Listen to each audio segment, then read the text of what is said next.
Venezuela में कुछ ऐसा हुआ है जिसने इंटरनेशनल पॉलिटिक्स के सारे नियम कानून ताक पर रख दिए हैं। एक ऐसा ऑपरेशन जिसने दुनिया के भविष्य को शायद हमेशा के लिए बदल दिया है।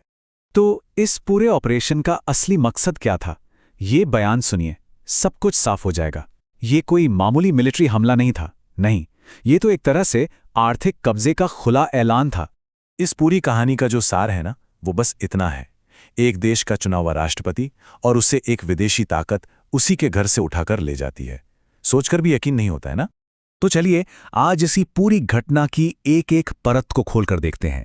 इस पड़ताल में हम समझेंगे कि राष्ट्रपति का अपहरण आखिर हुआ कैसे, वॉशिंगटन की ऑफिशियल कहानी क्या है, इसके पीछे के असली कारण क्या थे, ये दुनिया को बिना नियमों के कैसे छोड़ देता है, और सबसे बड़ा सवाल, अगला निशाना कौन हो सकता है।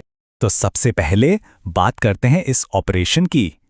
ये किसी एक्शन फिल्म की स्क्रिप्ट जैसा लगता है, लेकिन इसके नतीजे बेहद गंभीर और असली हैं।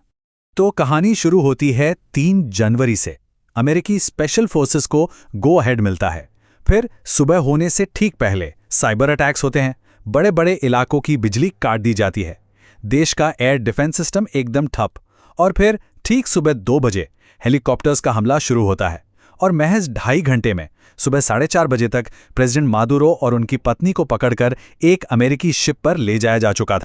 इस ऑपरेशन में ठीक वैसी ही प्रिसिशन थी जैसी ओसामा बिन लादेन को पकड़ने वाले ऑपरेशन में थी, लेकिन यहीं पर एक बहुत बहुत बड़ा और खतरनाक फर्क है। ओसामा बिन लादेन एक सजायाफ्ता ग्लोबल टेररिस्ट था, अलकायदा का सरगना, और निकोलस मादुरो वो एक आज़ाद देश के चुने हुए राष्ट्राध्यक्ष हैं। ये एक्शन अभूतपूर्व है। तो अब सवाल ये उठता है कि अमेरिका ने अपने इस हैरतअंगेज काम को दुनिया के सामने सही कैसे ठहराया, उनकी ऑफिशियल कहानी क्या थी, चलिए समझते हैं। यहां ना शब्दों का खेल बहुत दिलचस्प है।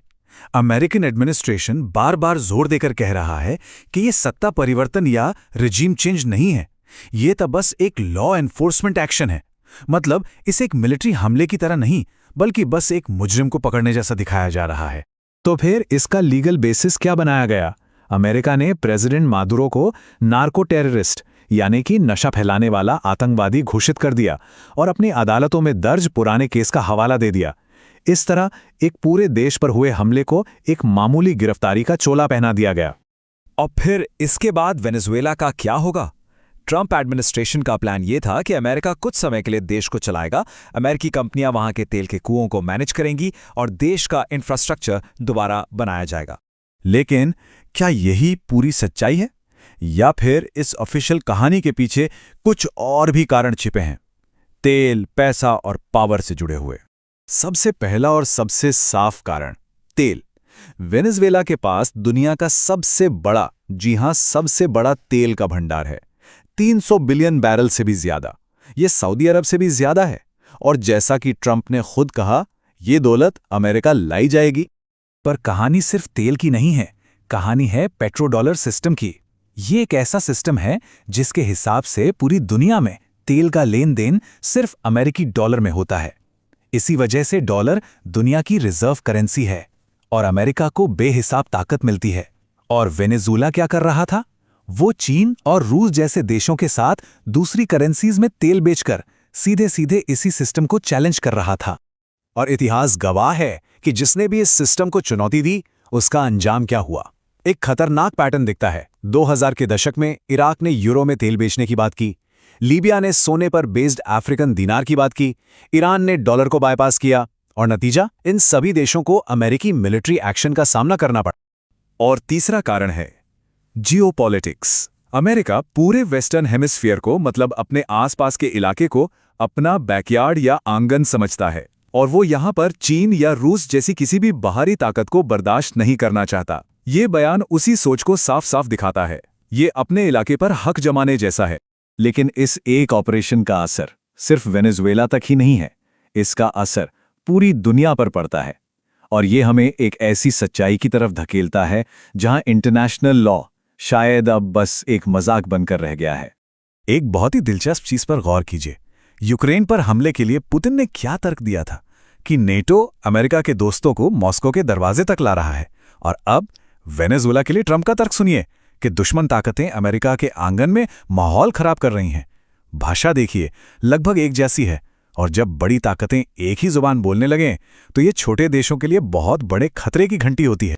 इस एक घटना ने ना इंटरनेशनल लॉ के जो बड़े बड़े सिद्धांत थे उन्हें बस कागजी शब्द बना दिया है। नेशनल सोवरेनिटी मतलब देश की आज़ादी, नॉन इंटरवेंशन मतलब किसी के मामले में दखल ना देना, यूनाइटेड नेशंस चार्टर, ये सब अब खोखले लगते हैं।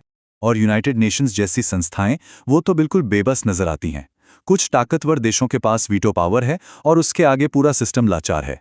ये छोटे देशों को किसी भी बड़ी ताकत से नहीं बचा सकता। मैसेज बिल्कुल क्लियर है, यूएन किसी को नहीं बचा पाएगा। और जब एक बार ऐसा हो जाता है, एक मिसाल बन जाती है, तो सबसे बड़ा और सबसे डरावना सवाल यही उठता है कि अगला नंबर किसका है। इस सोर्स के मुताबिक हिट लिस्ट काफी लंबी हो सकती है। क्यूबा, जो एक आसान टारगेट है, ईरान, जो लगातार डॉलर को चुनौती देता आया है, ब्रिक्स देश, जो डॉलर का एक विकल्प खड़ा करने ही कोशिश कर रहे हैं, और तो और भारत को भी चेतावनी दी गई है कि वो अमेरिका के साथ पूरी तरह से अलाइन हो जाए। ये सब कुछ हमें एक नए दौर में ले आता है, साम्राज्यवाद का एक नया दौर, जिसकी पूरी कहानी बस इस एक लाइन में छिपी है। अब पावर कानून को फॉलो नहीं करती, पावर कानून लिखती है। और ये हमें एक बहुत ही बेचैन करने वाले सवाल के साथ छोड़ जाता है कि जब ताकत ही कानून लिखने लगे तो फिर इस दुनिया में सच में सुरक्षित कौन है।